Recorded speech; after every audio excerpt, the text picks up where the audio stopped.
For the past several months, the detectives on the Blowout Cards forum, SuperDan49, Corndog, and 312, have uncovered a massive fraud scheme involving the altering of hundreds of vintage sports cards.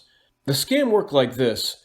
Gary Moser would buy graded cards from PWCC on eBay, break the cards out of their cases, and alter them. Then the altered cards would be sent to PSA where they were graded and certified with new, mostly higher numerical grades.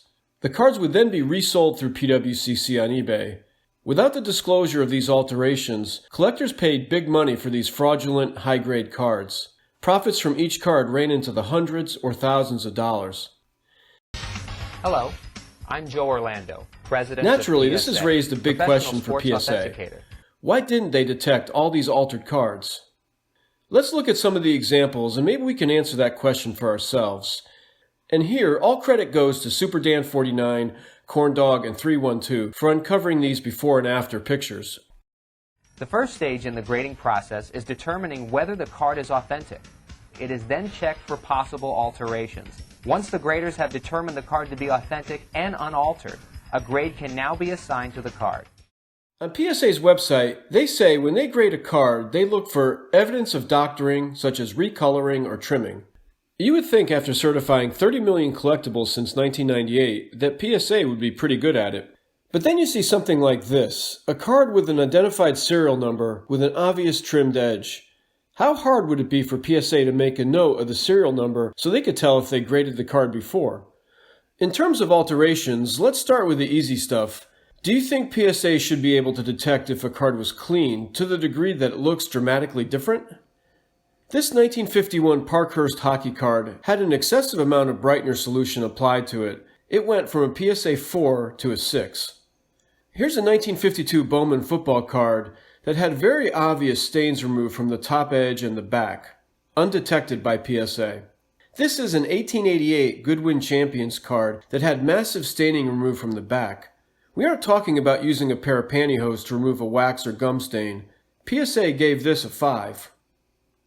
Maybe those cards were an anomaly. After all, PSA says on their website that they can detect recoloring. Here's a Gehrig that Gary Moser turned from an altered card to a 4 and made $2,700 by coloring in an eraser mark. This 130-year-old card started out as a 1.5, then went to a 4 by recoloring areas of paper loss on cap Anson. Turning an altered or a 1.5 to a 4 is nothing. Here's an example of an altered card brought up to a 5 by a card doctor. Look at the liberal amount of black ink that was added to the back of this 1895 Cap Anson card. And finally, here's a T206 red Cobb for which it appears the typeface on the back was fully reconstructed with ink, undetected and given a 2 by PSA. Wrinkles make a dramatic impression on a card, so you would think it would be easy for PSA to tell if one had been pressed out. On the left corner of this 49 Bowman Jackie, the green arrows show an obvious wrinkle.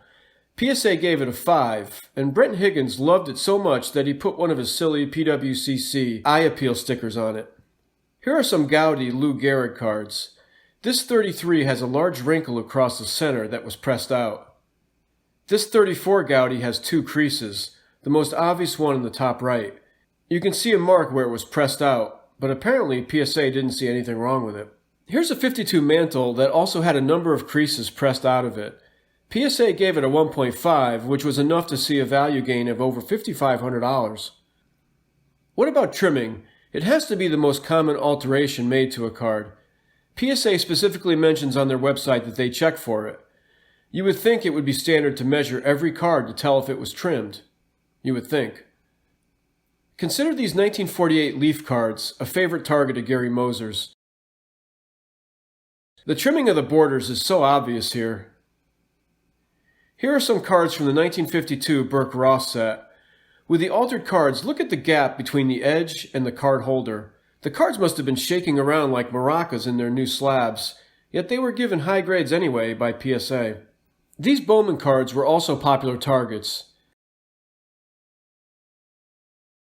Did you know you could turn a PSA 7 to a 1 of 1 Gem Mint 10 just by trimming one edge? These 1952 Look and See cards are an absolute embarrassment to PSA. None of them fit in their cases. Clearly, they weren't even measured. The Benedict Arnold became a 1 of 1 PSA 9. These Parkhurst Hockey cards provide more examples of cards jumping up 2 or 3 grades due to blatant trimming. This last example defies belief that it got a 7 with that much major paper loss. So we've seen that PSA has trouble detecting cleaning of major stains, adding color, pressing wrinkles, and measuring for trimming. But what about cards that have had major restorative work done to them? Here's a T206 that had a pinhole repaired, and this was undetected by PSA, who gave it a 4.5. This Reggie rookie had 2 of its back corners repaired.